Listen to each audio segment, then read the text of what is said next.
A partir de este momento, usted ha ingresado al Enfoque Bíblico Cristiano. Un programa para analizar la realidad y volver a los valores morales y eternos de la palabra de Dios. Enfoque Bíblico Cristiano es una idea del pastor Carlos Aguilera, quien ya les da una cordial bienvenida en Radio de la Fe, una sintonía del cielo para bendecir tu vida. Continuamos con nuestro programa, ahora con la presencia del ingeniero Juan Marcos Mulkey. En esta oportunidad vamos a estar conversando sobre esta nueva metodología de contratación del transporte, tanto para los conductores como para los usuarios. Está esta nueva manera de contratación y de conseguir un taxi, ¿no? Así que vamos a pedirle al ingeniero que nos comente un poquito acerca de esto, qué es y cómo funciona Uber. Bueno, buenas tardes Carlitos y también buenas tardes a toda la audiencia. Como vos decías, esto de Uber es un nuevo sistema de contratación de transporte. Vamos a decir semipúblico, ¿no? Que está o viene apoyado por todo el desarrollo tecnológico que estamos viviendo en estos últimos años. Y gracias a las telecomunicaciones, este servicio o esta plataforma puede funcionar, ¿no es cierto? Tenemos que decir que Uber inicia en el año 2009 y tiene su sede en San Francisco, en los Estados Unidos. Es decir, no hace muchos años, pero también tenemos que aclarar que no es la única plataforma, o sea, no es pionero en lo que implementa, sino que hay muchos otros servicios y otras aplicaciones que nos permiten en algunos lugares del mundo acceder al pedido de transporte o al pedido de un taxi o de un chofer. Llega a la Argentina en abril del 2016 y, como vos decías, ha sido toda una revolución, ¿no? Porque digamos que los argentinos no somos muy tranquilos. Y todo esto ha venido a generar inconvenientes en lo que es el gremio de los taxistas, ¿no es cierto? Y de los remiseros, de los remises, justamente porque viene a invadir este nicho. Cuando estaba investigando este tema en las últimas semanas de noviembre, justamente se estaban dando dos cosas. Primero, que lo de Uber en Argentina todavía no está definido del todo, ¿no? Eso lo vamos a ver después, pero justamente se estaba dando que los taxistas se estaban otra vez manifestando en Buenos Aires a causa de Uber, y en este caso en particular porque las ganancias de Uber no estaban aportando impuestos, a lo menos en nuestro país. Entonces esa era la protesta de ellos. Ya vamos a avanzar seguramente un poco en esta situación, ¿no? Pero ¿cómo funciona esto de Uber? Bueno, tiene dos caras, ¿no es cierto? La cara del chofer o la implementación del chofer, ¿no es cierto? O la implementación del usuario. Si yo quiero ser chofer de Uber, tengo que registrar mis datos, ¿no es cierto? Me piden obviamente una serie de datos, más que nada por una cuestión de seguridad, vamos a decir licencia de conducir, seguro, datos del vehículo, obviamente nombre completo, y puedo registrarme, ¿no es cierto? Y quedar como chofer ya registrado de la plataforma de Uber y esperando a estar a disposición de un pedido. Luego entran los usuarios a la aplicación de Uber y solicitan un móvil, ¿no es cierto?, mediante Uber. Y obviamente al manejar todo este tipo de tecnología móvil, estamos hablando de internet, de GPS, puedo ver, ¿no es cierto?, elegir específicamente qué persona quiero que me transporte, con qué marca y modelo de vehículo, por ejemplo, y saber con precisión a dónde está ese vehículo en ese momento y cuánto tiempo va a tardar en buscarme y en llevarme al lugar de destino. ¿no? Básicamente ese es el funcionamiento de Uber, que, como les decía, viene apoyado por la tecnología actual que le permite dar lugar, ¿no es cierto?, a esto, y que es básicamente una llamada a un taxi, pero apoyado por todo este tipo de tecnología, ¿no? Uh-huh. Sí. Bueno, a ver, esto sería, para que se entienda, una aplicación a través de la cual se puede contactar el usuario del servicio de transporte de semipúblico, como decimos, ¿no? Uh-huh. Un taxi, y se contacta a través de la aplicación con un chofer, ¿cierto? Uh-huh. Que también tiene la aplicación en su vehículo, de tal manera que lo rastrea a través del GPS uh-huh. y va a la ubicación donde está el usuario, ¿no? Exactamente. ¿Cuáles son las ventajas del sistema? Bueno, la principal ventaja, y por la que entra en competencia directa con los taxis y los remises, tenemos que aclarar que los choferes de Uber no son taxistas uh-huh. y no son remiseros, son choferes privados uh-huh. que ponen su vehículo a disposición para trabajarlo y se convierten, digamos, en un transportista de pasajeros. Uh-huh. La principal ventaja por la que entran en competencia directa es porque el viaje lo puedo pagar con tarjeta de crédito o con tarjeta de débito. Uh-huh. Al estar apoyado en todo este tipo de tecnología, el viaje no solamente lo puedo pagar en efectivo, sino que directamente lo pago con la tarjeta de débito. Uh-huh. Y si el viaje verdaderamente se ha dado con éxito, ¿no? Uh-huh. Ya directamente en la aplicación yo configuro mi número de tarjeta, ¿no es cierto? Y directamente trabajo con esa tarjeta. Hay que aclarar que hay algunos taxis que en nuestro país ya están implementando el tema del cobro por tarjeta, pero se hace mucho más complicado. Uh-huh. Y al estar apoyado por la tecnología, Uber permite esto que la gran mayoría de los móviles hoy no lo hace. Uh-huh. La otra ventaja es una cuestión de seguridad. Yo sé exactamente quién me lleva, quién me trae,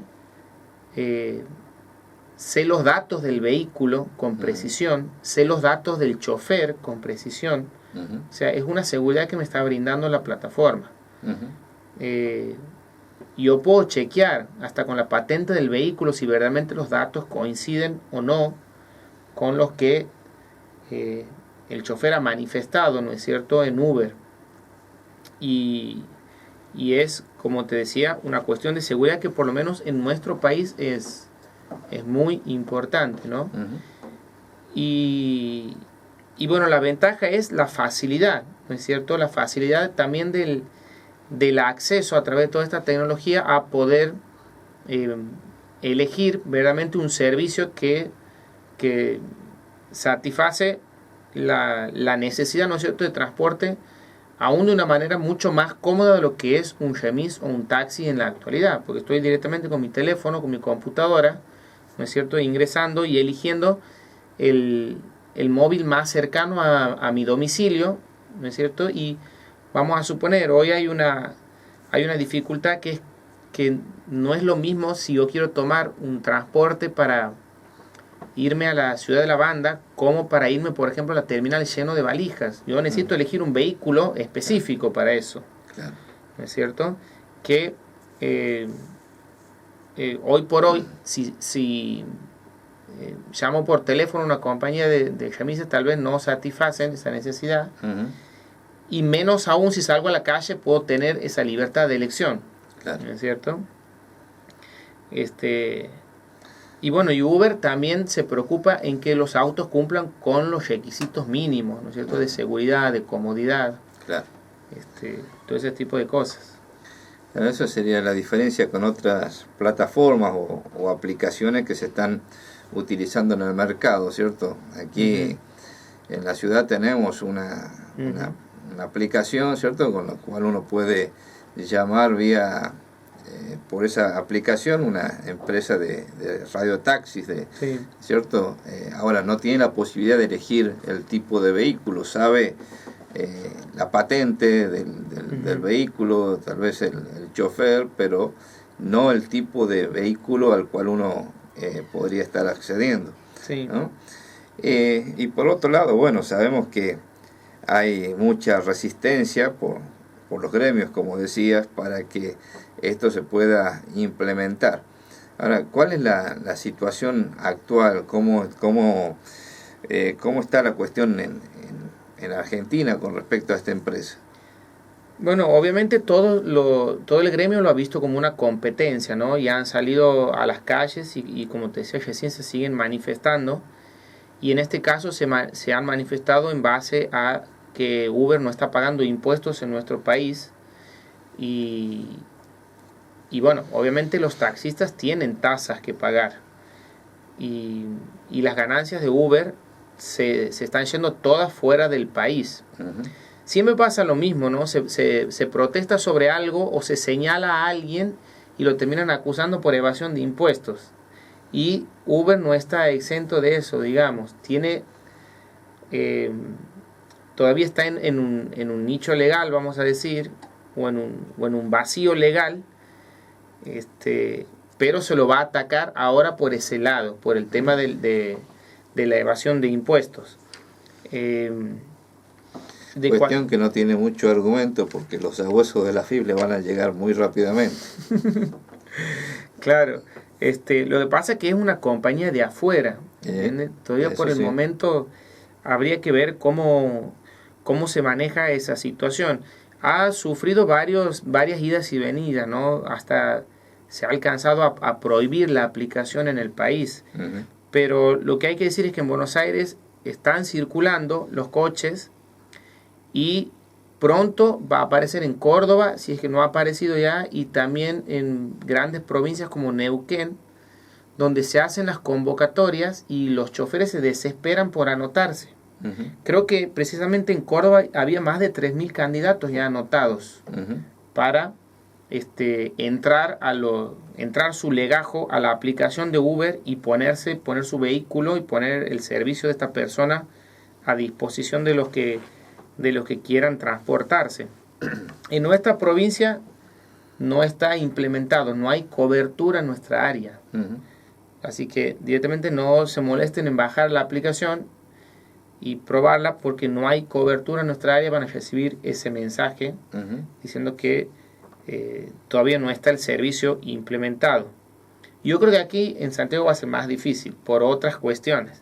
Uh-huh. Pero como vos decías, tenemos a disposición esta aplicación de una o dos compañías de taxi de nuestra provincia que son del mismo directorio y que se la puede usar. Pero todavía en nuestro país la parte legal no está definida de Uber. Todavía nuestro país está todavía funcionando en un vacío, pero la compañía está operando normalmente. ¿Y cómo funciona en otras partes del mundo? En otras partes del mundo ha tenido los mismos inconvenientes, pero los han ido solucionando y se ha ido adaptando la ley a la aparición, ¿no es cierto?, de esta nueva modalidad de transporte. Por ejemplo, en Estados Unidos, tenemos más del 50% de los lugares a donde está implementado Uber. Uh-huh. Está llegando al 56-57% de áreas cubiertas por Uber en el total del mundo. Es decir, que en Estados Unidos está funcionando ampliamente la red de Uber. Y tenemos que decir que en lo que es Latinoamérica, en México, se ha logrado legalizar, ¿cierto? Uh-huh. Y ha logrado que el sistema esté funcionando bien y esté funcionando acorde a la legislación local de México. Bueno, México tiene un parque automotor enorme. Yeah. Y le tiene, creo que hasta restricciones de circulación, uh-huh. de acuerdo a los días, ¿no es cierto?, por la cantidad de vehículos y por la contaminación. Entonces, por ahí compartir el vehículo es una gran solución. Uh-huh. Y el transporte público o semipúblico también es una gran solución. Entonces se le ha dado bastante cabida. Creo que pasa por ahí el tema.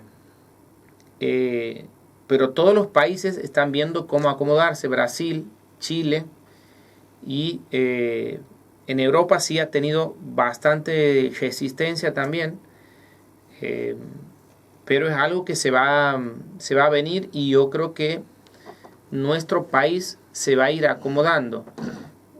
Como decía en un principio, las protestas son muchas, y esto se demora justamente porque no se quiere aventajar a ninguna de las dos partes. Uh-huh.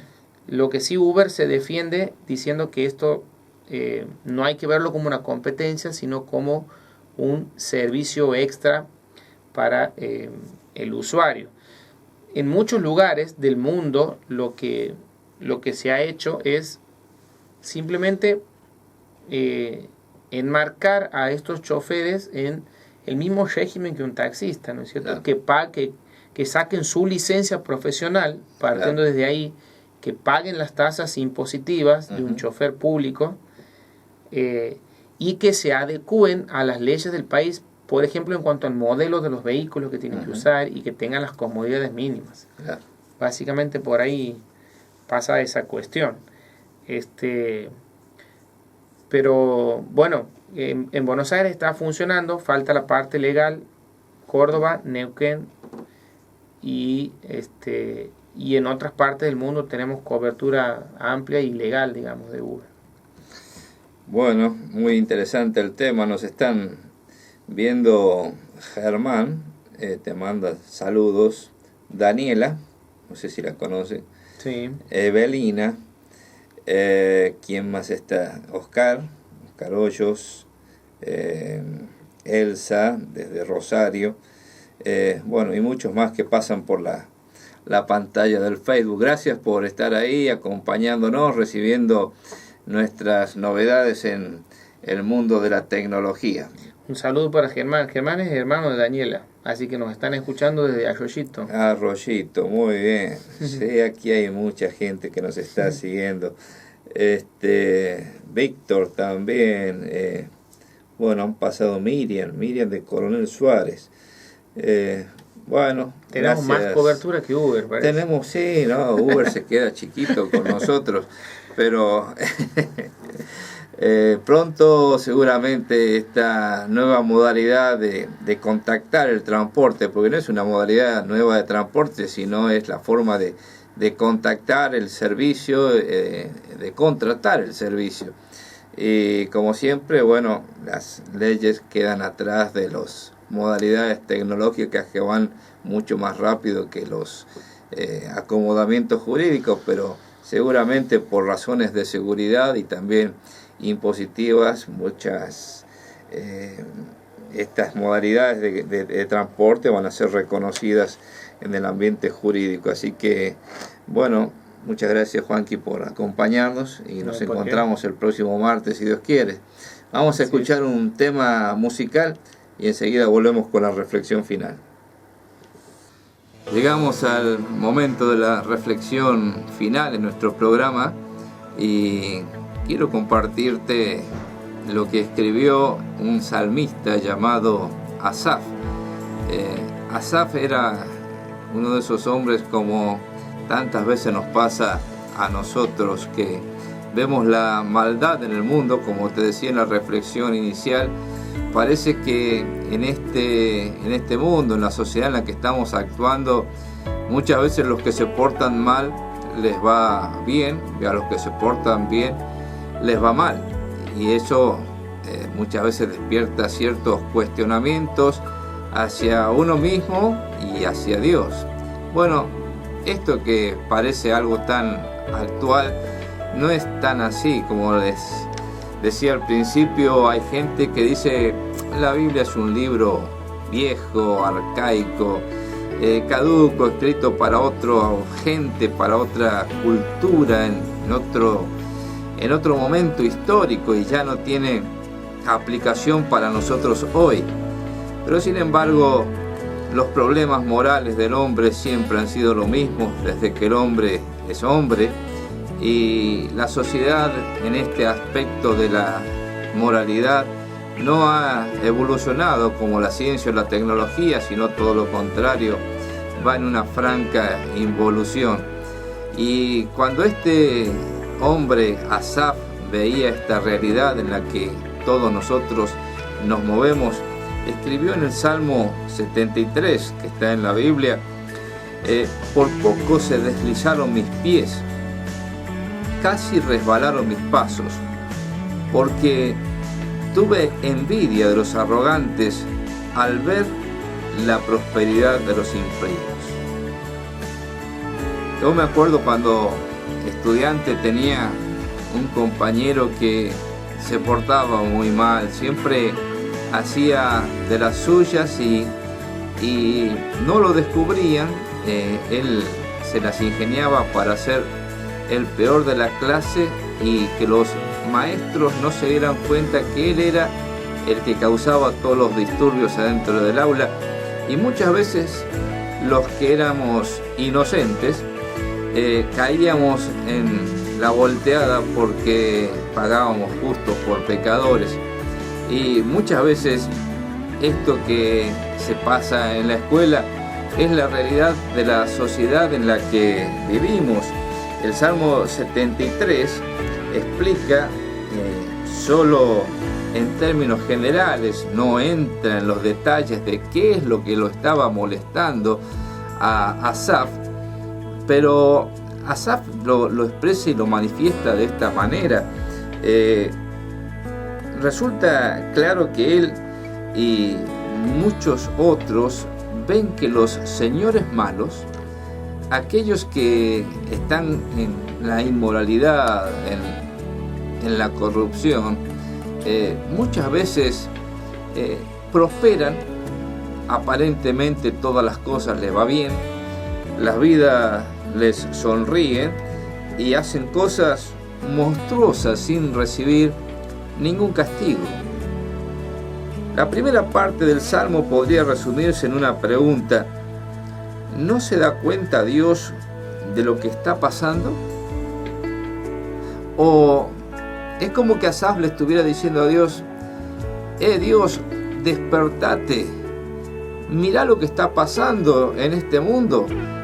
¿Dónde está Dios cuando pasan estas cosas? Si alguna vez ha visto a alguien que se está saliendo con la suya y hace algo malo, podrás darte cuenta de cuál era el sentimiento de Asaf al escribir este salmo. Inmediatamente después de estos versículos que he leído, se preguntó: ciertamente en vano he mantenido puro mi corazón y he lavado mis manos en inocencia, pues he sido azotado todo el día, empezando mi castigo por las mañanas. Asaf lo que estaba pensando aquí, lo que pasaba por su mente, era que él vivía una vida recta y que no recibía ninguna recompensa por ello. Pero entonces Dios lo rescata de sus pensamientos haciendo dos cosas importantes. Fíjate, primero, Dios ayudó a Asaf a comprender dónde van a parar los que obran mal.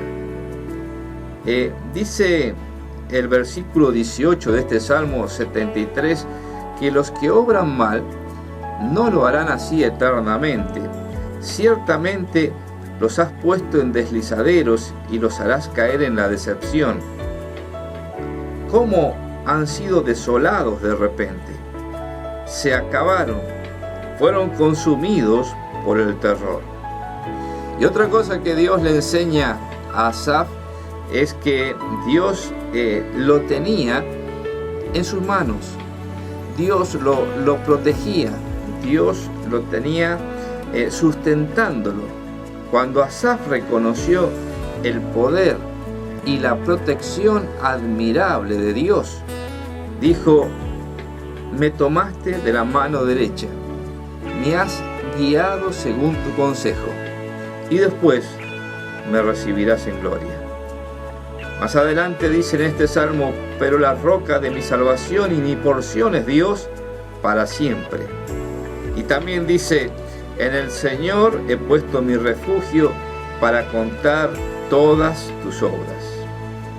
Estos son los puntos que se repiten a lo largo de toda la Biblia. La próxima vez que veas que alguien hace algo malo y no es castigado, apóyate en esta promesa que está en la segunda carta de Pedro, capítulo 2, versículo 9. Entonces, dice, el Señor sabe rescatar de la prueba a los piadosos y guardar a los injustos para ser castigados en el día del juicio. No todo le va bien a los que se portan mal. Cuando Asaf entró en la presencia de Dios, cuando entró en el santuario, dice Asaf, comprendió el final de aquellos que se comportan inadecuadamente, que se comportan con violencia, con inmoralidad y corruptamente. Terminarán su destino separados eternamente de Dios. Pero aquellos que han recibido a Cristo como Salvador personal, aquellos que están obedeciendo al Señor Jesucristo y siguiendo en sus pisadas, aquellos que realmente viven en la justicia de Dios y no en la justicia propia, ellos estarán eternamente en la presencia de Dios. Así que este salmo y este salmista Asaf puedan dejarnos esta lección, que es una lección para toda la vida, para sostenernos en las experiencias de la vida, aquí, en esta vida temporal y también más allá en la vida eterna. Te habla el pastor Carlos Aguilera, te mando un fuerte abrazo con el deseo de que Dios te bendiga. Y si Dios lo permite, nos encontramos mañana a las 20 horas para un nuevo enfoque bíblico cristiano.